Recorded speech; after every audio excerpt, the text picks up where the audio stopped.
semua, pernah nggak kalian merasa takut ketika harus berbicara di depan banyak orang? Nah, tenang saja, kalian tidak sendiri. Banyak orang yang masih merasa kegiatan komunikasi publik hanya dilakukan oleh pembicara profesional seperti MC atau lainnya. Padahal, skill ini harus dimiliki oleh siapa saja, termasuk kita sebagai mahasiswa.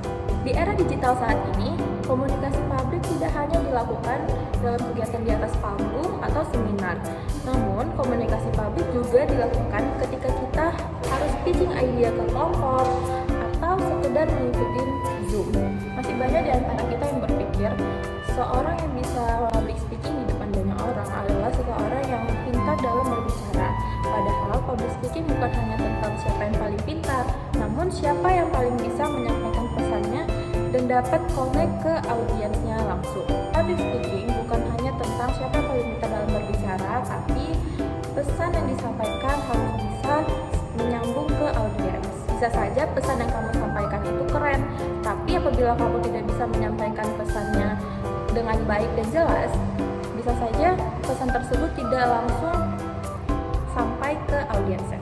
Nah, tenang saja teman-teman semua, karena di dalam komunikasi publik ada beberapa tips yang bisa kita lakukan sebagai mahasiswa. Tidak perlu cara yang begitu besar seperti mengikuti kelas berbayar, namun hal ini bisa kita lakukan dengan cara seperti memulai kebiasaan menyiapkan materi ketika harus berpresentasi di depan kelas, karena materi yang cukup akan membuat tingkat rasa kepercayaan diri kita lebih tinggi.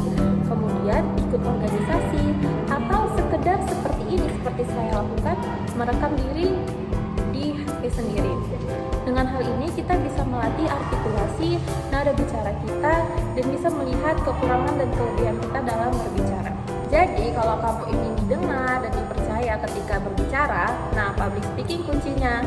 Public speaking bukan hanya sekadar berbicara di depan banyak orang, tapi bagaimana cara agar pesan kita dapat disampaikan secara tulus dan percaya diri. Yuk mulai dari sekarang berani berbicara dan biarkan suaramu terdengar. Sekian dari saya, wassalamualaikum warahmatullahi wabarakatuh.